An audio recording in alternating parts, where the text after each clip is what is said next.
Hello বন্ধুরা, মোহনার দিকের আরও একটি নতুন ব্লগে তোমাদেরকে অনেক অনেক স্বাগত। আর আজ আমি তোমাদের সাথে শেয়ার করছি ভাপা পুলির রেসিপি। তো ভাপা পুলি তো আমরা সবাই বানাই। এটা ভীষণই একটা প্রিয় সবার কাছে পিঠেটা। যেহেতু এটা ভাপানো হয় আর এটা খেতে ভীষণই একটা টেস্টি পিঠে। আর এখন শীতের নলেন গুড়ের সাথে এটা কিন্তু অসাধারণ খেতে লাগে।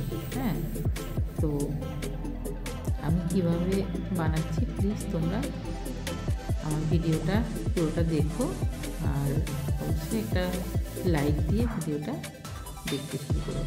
আর পুরো ভিডিওটা অবশ্যই দেখো। কেমন? প্রথমে দেখো আমি নারকেল দিয়ে আর পাটালি দিয়ে আমি এখানে পুর বানিয়ে নিয়েছি। আর পাটালি দিয়ে পুরটা বানালে কী হয় বলতে একটু তাড়াতাড়ি হয়ে যায় আর কি। আর এমনি যে ঝোলা গুড়টা সেটা দিয়ে বানালে একটু দেরি হয়। গুড়টা শুকনো হবে, তারপরে পাক হবে, সব কিছু হতে হতে অনেকটাই দেরি হয়ে যায়। তো সেই জন্য আমি এখানে পাটালি গুড় দিয়ে নারকেলের গুড়টা বানিয়ে নিয়েছি। আর তারপরে এটাকে দেখো একটু শুকনো শুকনো করে নিতে হবে। শুকনো না করলে কিন্তু পিঠেগুলি বানানোর সময় মানে ভীষণই অসুবিধা হয়। এটাতে যদি রস থেকে যায় না, তাহলে পিঠে বানানোর সময় ভীষণই মানে বেরিয়ে যায় রসটা। আর সেদ্ধ যখন করবো না পুলিটা, তখনও কিন্তু পুরটা বেরিয়ে যাওয়ার ভয় থাকে। তো সেই জন্য আর এই ভাপা পুলিটা অনেক রকম পুর দিয়ে বানায়, যেমন তিলের পুর হয়, তারপরে চাচির পুর হয়, অনেক কিছু পুর দিয়ে এটা বানানো হয়। তো আজ আমি নারকেল দিয়ে পুর বানিয়েছি।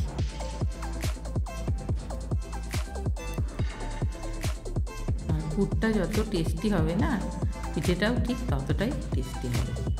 তো প্রথমে দেখো আমি জল বসিয়ে দিয়েছি এখানে, ছোটো বাটি 2 বাটি বসিয়ে দিয়ে তারপরে এর মধ্যে আমি দিয়ে দিয়েছি নুন। আর নুন একটু অবশ্যই দিতে হবে ভাপা পুলিতে, তা নাহলে কী বলতো টেস্টটা ঠিকঠাক আসে না। যে কোনো পিঠেতে একটু নুন না দিলে হয় না। তারপরে আমি এখানে শুকনো চালের গুঁড়ি ছড়িয়ে ছড়িয়ে দিচ্ছি। তারপরে এবারে এই যে দেখো এইভাবে ছড়িয়ে ছড়িয়ে তারপরে আমি গ্যাসটা অফ করে দেবো। গ্যাসটা অফ করে দিয়ে কিছুক্ষণ আমি কড়াইতেই এটাকে রেখে দেবো। তারপর এটা ঠান্ডা হয়ে গেলে তারপর এটাকে ভালো করে মাখিয়ে নেব। আর অল্প অল্প গরম অবস্থাতে আমি এটাকে মাখিয়ে নিয়েছি। একটু হাত দেওয়া যায় সেরকম অবস্থা হয়ে গেলেই তখন এটাকে মাখিয়ে দিতে হবে।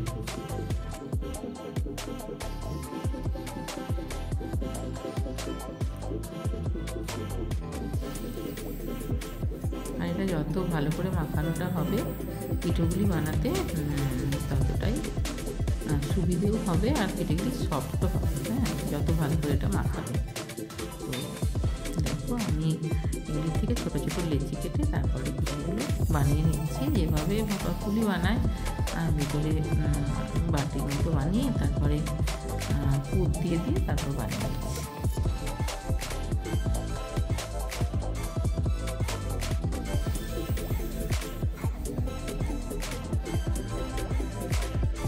এইভাবে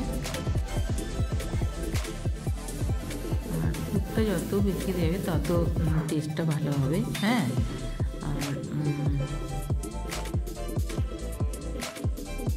এইভাবে বানিয়ে দুধ পুলিও বানানো যায়। তো আজকে আমি এটা ভাপা পুলি বানাচ্ছি।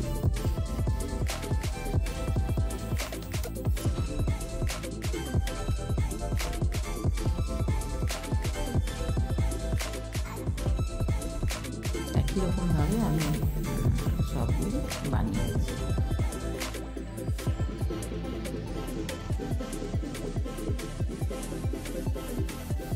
এই যে দেখো আমার পুলিগুলো তৈরি করা হয়ে গেছে। এবারে এগুলিকে ভাপে দিতে হবে।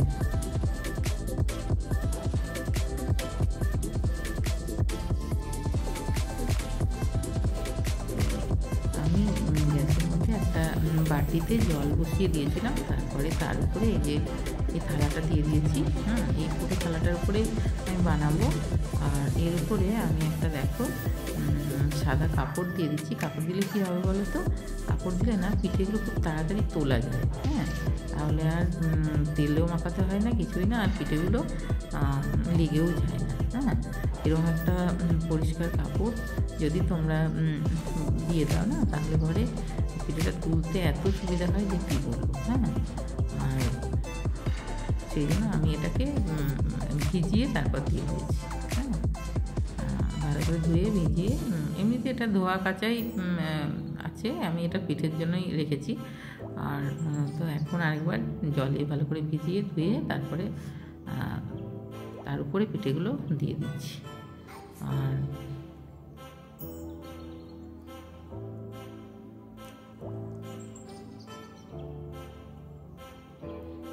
এভাবে সবগুলিকে আমি একেবারেই আমার যতগুলো হয়েছিল আমি সবগুলো একেবারেই দিয়ে দিয়েছি। আর একটু উপরে উপরে দিলেও কোনো অসুবিধে নেই। ভাবটা বেশ ভালোই আসবে চাপা দিয়ে দিলে। সেই জন্য আমি একটু উপরে উপরে দিয়ে সবগুলো একসাথে বানিয়েছি। দুবারে বানানোর দরকার নেই। তারপর আমি এখানে দেখো একটা ঢাকনা দিয়ে দিয়েছি। তারপর ওই 7 থেকে 8 মিনিট মতো আমি এটাকে সেদ্ধ করে নিয়েছিলাম। সেদ্ধ মানে একটু ভাপিয়ে নিয়েছিলাম। তারপরে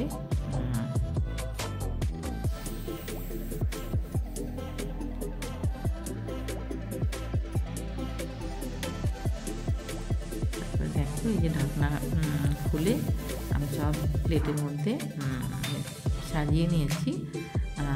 অসাধারণ দেখতে হয়েছে, আর সেরকম সফটও হয়েছে। আর খেতে তো কী আর বলবো, মানে এতটাই ভালো হয়েছে। তোমরা অবশ্যই এই পিঠেটা নিশ্চয়ই তোমরা বাড়িতে বানাও। তো আমার এই রেসিপিটি যদি তোমাদের ভালো লাগে তাহলে অবশ্যই একটা লাইক দিও, কমেন্ট করো। আর তোমাদের একটা লাইক একটা কমেন্ট আমাদের নতুন নতুন ভিডিও বানাতে উৎসাহিত করে। আর ভিডিও বানানোর আনন্দটাও থাকে আর কি। আর আমার চ্যানেলে যদি নতুন বন্ধু হও তাহলে অবশ্যই চ্যানেলটা সাবস্ক্রাইব করে দিও, আর পাশে থাকা বেল আইকনটা প্রেস করে দিও, যাতে নতুন নতুন ভিডিও দিলে তোমরা খুব সহজেই নোটিফিকেশানটা পেয়ে যাও। আর বাচ্চারা ওই পিঠেটা ভীষণই পছন্দ করে, আর এটা খাওয়াটাও খুব ভালো। সবাই খুব ভালো থাকবে। দেখা হবে আরও একটি নতুন ব্লগে। বাই।